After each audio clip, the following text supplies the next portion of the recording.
Baik, Assalamualaikum warahmatullahi wabarakatuh. Pertama-tama izinkan saya memperkenalkan diri, nama saya Syafira Zahra, salah satu mahasiswa Fakultas Hukum Program Studi Ilmu Hukum di Universitas Muhammadiyah Sukabumi dengan NIM 213 2011 033. Pada kesempatan hari ini saya akan mempresentasikan mengenai sejarah perkembangan hak kekayaan intelektual di dunia yang bertujuan untuk memenuhi tugas ujian tengah semester mata kuliah hak kekayaan intelektual dengan dosen pengampu Eriska Ginalita Dwi Putri, SHMH. Baik, untuk mengefisienkan waktu, saya akan langsung masuk ke pembahasan awalnya, yaitu eh,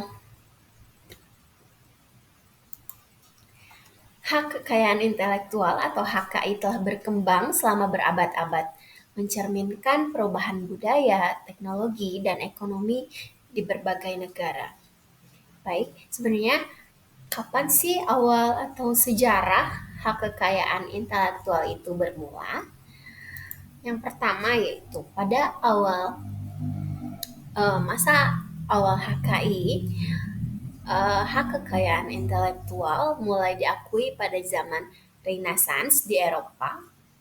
Hak kekayaan intelektual berakar pada upaya masyarakat untuk memberikan pengakuan dan penghargaan kepada pencipta karya dalam peradaban kuno seperti Yunani dan Romawi.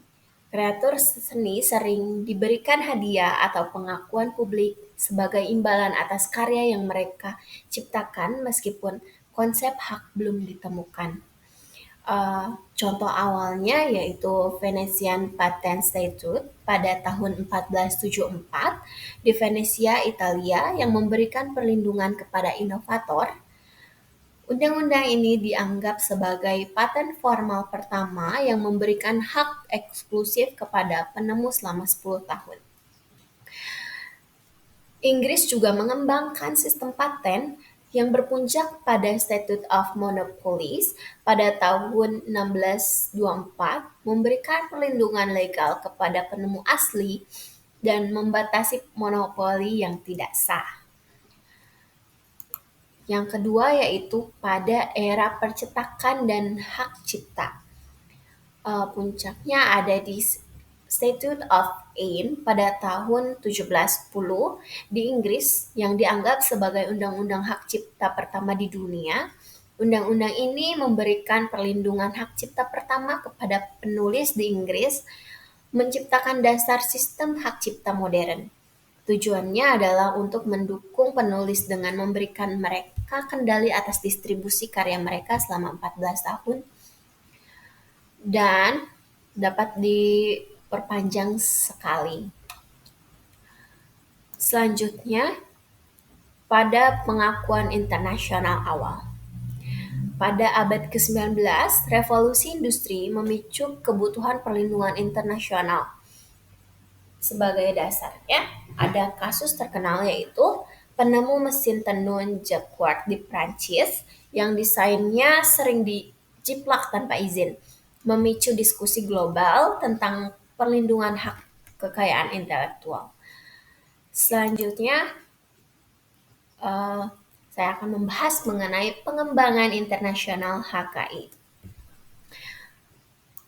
Pengembangan internasional HKI bermula pada Konvensi Paris pada tahun 1883, yang mana konvensi ini menjadi salah satu tonggak awal perlindungan HKI internasional.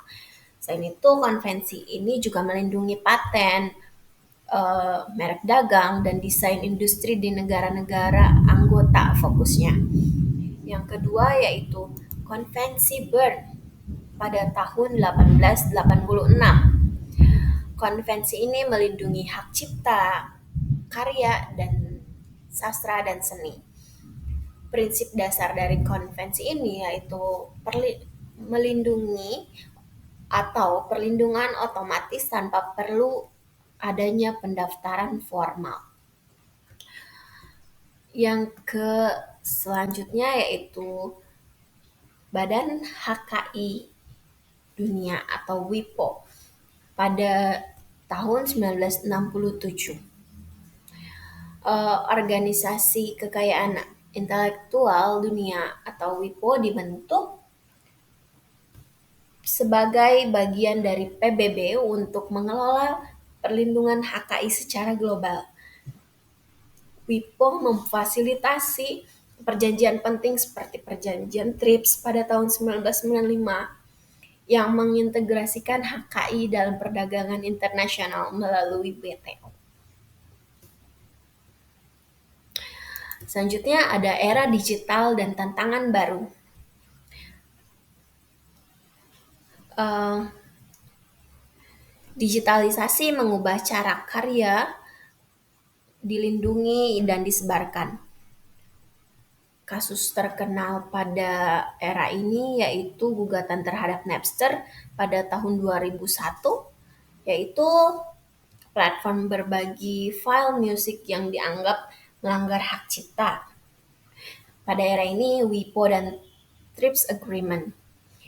Pembentukan WIPO atau World Intellectual Property Organization pada tahun 1967 menandai upaya global untuk mengelola dan melindungi HKI di era modern.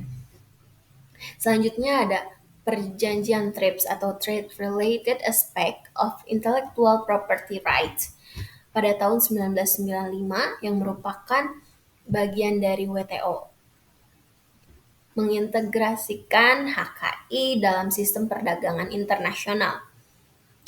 Selanjutnya ada tantangan digitalisasi. Pada era internet, membawa pelanggaran masif melalui pembajakan digital dan penggunaan tanpa izin. Contohnya seperti yang saya sebutkan sebelumnya, yaitu kasus Napster pada tahun 2001, yang mana dalam kasus tersebut menjadi salah satu kasus pelanggaran digital pertama dan terbesar dalam sejarah HKI di dunia. Selanjutnya ada implikasi sejarah untuk era kini. Perkembangan hak kekayaan intelektual membentuk fondasi inovasi modern dan ekonomi kreatif. Sektor berbasis HKI kini memberikan kontribusi besar terhadap PDB global, mendorong perlunya regulasi yang kuat dan adaptif di tengah perubahan teknologi. Selanjutnya, saya akan membahas mengenai sejarah HKI di Indonesia. Karena saya sudah membahas sejarah dan perkembangan HKI di dunia, right?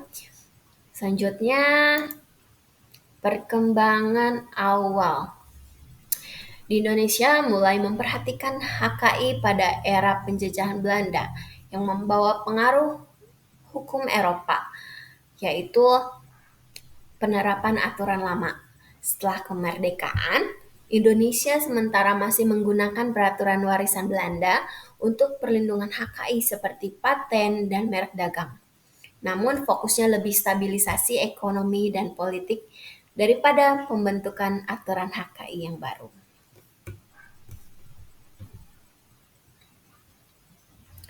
Selanjutnya, pada era modern.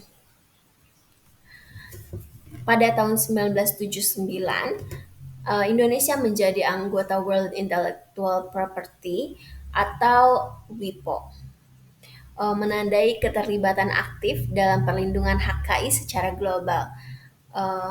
Penandatanganan TRIPS Agreement pada tahun 1994 melalui anggota WTO membawa reformasi besar di bidang HKI di Indonesia.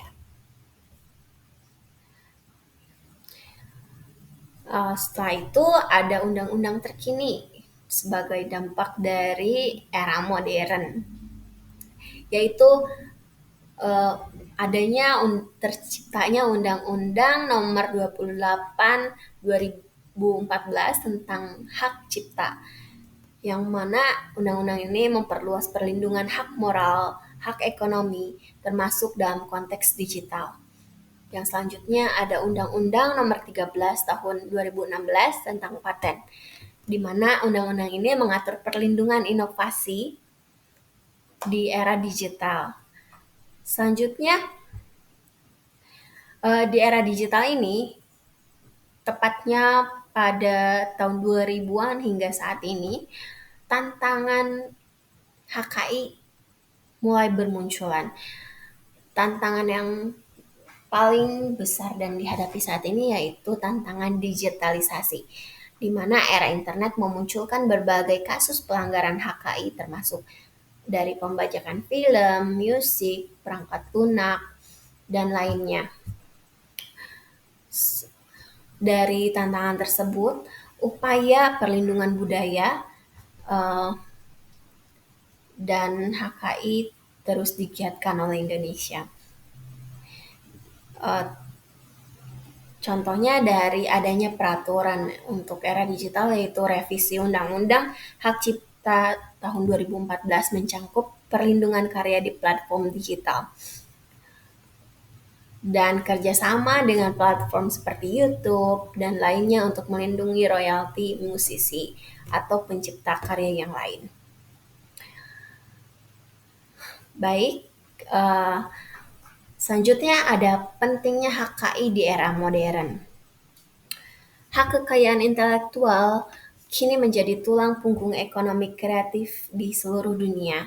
Menurut WIPO, sektor berbasis HKI menyumbang hingga 7% PDB global. Di Indonesia, perlindungan HKI dapat memperkuat posisi kreator lokal di pasar internasional yang meningkatkan inovasi dan melindungi warisan budaya. Sejarah hak kekayaan intelektual adalah cermin dari evolusi manusia dalam melindungi inovasi dan kreativitas dari Statute of Anne hingga undang-undang modern di Indonesia. HKI terus berkembang untuk menghadapi tantangan zaman. Sebagai mahasiswa hukum, penting bagi kita untuk memahami sejarah ini dan mendukung upaya perlindungan HKI di era globalisasi. Mungkin cukup sekian yang dapat saya sampaikan. Untuk kurang dan lebihnya, mohon dimaafkan. Billahi fisabilil haq, fastabiqul khairat. Wassalamualaikum warahmatullahi wabarakatuh.